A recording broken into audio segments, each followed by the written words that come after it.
আরে বৌমা, কি করছো ওখানে? এই যে কাকু, কিছু কচু শাক চাষ করছি। তুমিও কি ওই ঠাকুমার মতো কচু শাকের ব্যবসা শুরু করবে? আরে কাকা, না না, ওই ব্যবসা ট্যাবসা আমার দ্বারা হবে না। জানেন তো, আমাদের পাড়ায় প্রায় সবাই খুব গরিব। এই শীতে অনেকেই কচু শাক খেতে পায় না, দাম দিয়ে কিনতেও পারে না। তাই ভাবলাম এখানে একটু কচু শাক চাষ করলে অনেকেই খেতে পাবে এই শীতে। তুমি তো মহান মেয়ে। মহান টহান বুঝি না, আমার মনে হলো তাই করছি। তা অতীন কোথায়? ও কেমন আছে? ও এখন অনেক সুস্থ। আজ পাশের গ্রামের জমিদারের বাড়িতে কাজ করতে গেছে। বাহ, ভালো করেছে। অতীন অনেক দিন ধরেই অসুস্থ ছিল, সুস্থ হয়েছে এটা শুনে ভালো লাগছে।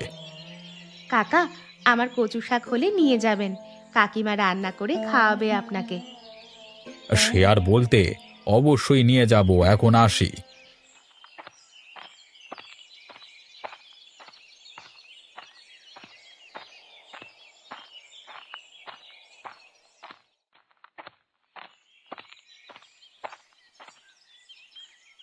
আরে, এখানে আবার কার কচু শাক হয়েছে?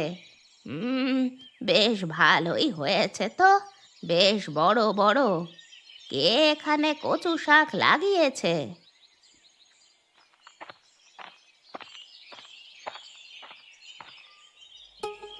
এই এই তুমি কচু শাক চাষ করেছো? হ্যাঁ, নিজে করেছি। কেন, কোনো অসুবিধা আছে? না, কোনো অসুবিধা নেই। তুমি তোমার জায়গায় কচু শাক চাষ করেছো, কার কি বলার থাকতে পারে। তাই কচু শাকগুলো কি বাজারে বিক্রি করতে যাবে? না না, বিক্রি করব না। তাহলে কি করবে এত কচু শাক? দেখি কি করা যায়।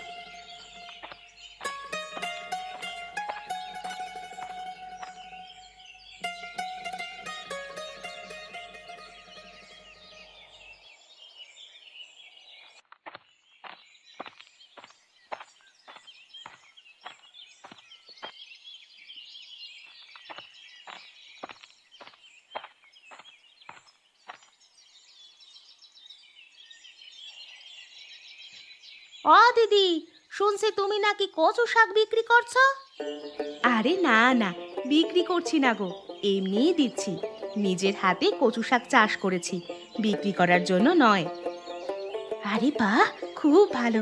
তাহলে আমাকে কিছু কচু শাক দাও না গো, এই শীতে কচু শাক রান্না করে খেতে বেশ ভালো লাগে। শ্যামাচরণ কাকার মুখে শুনেছিলাম তুমি নাকি আমাদের পাড়ার গরিবদের জন্য প্রচুর শাক লাগিয়েছো, সেই জন্য কচু শাক নিতে এলাম গরিমাদি।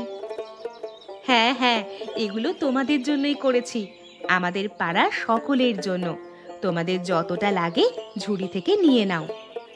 তা দিদি, তুমি কচু শাকগুলো বাজারে বিক্রি করলে ঠাকুমার মতো অনেক টাকা ইনকাম করতে পারবে তো।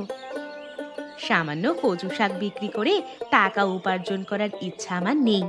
গ্রামের মানুষেরা সবাই ভালো থাকুক, সবাই প্রকৃতির খাবার খেয়ে বেঁচে থাকুক, এটাই চাই। তুমি তো আমাদের পাড়ায় সব থেকে ভালো বউ হয়ে গেলে গো। ভালো ঠালো বুঝি না ভাই, একসাথে কাজ করি, একসাথে সকলের পাশে সুখে দুঃখে থাকতে হবে, এটাই জানি। তাহলে আমরা আসি এখন। হ্যাঁ এসো, কচু শাক কেমন রান্না করলে আমাকে জানাবে, একদিন জমিয়ে গল্প হবে। হ্যাঁ হ্যাঁ, অবশ্যই।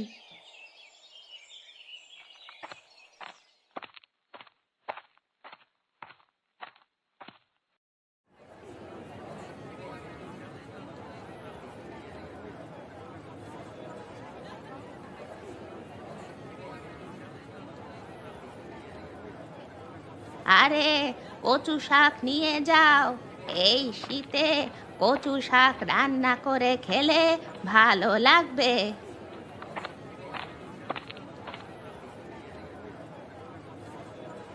না না বাপু, তুমি কচু শাক অনেক টাকায় বিক্রি করো। আমাদের পাড়ার রিমা দিদি আমাদের এমনি এমনি কচু শাক দিয়েছে, সেই কচু শাক দিয়ে আজকে সকালে জমিয়ে ভাতও খেয়েছি। তোদের এমনি দিয়েছে, টাকা নেয়নি? না গো ঠাকুমা, টাকা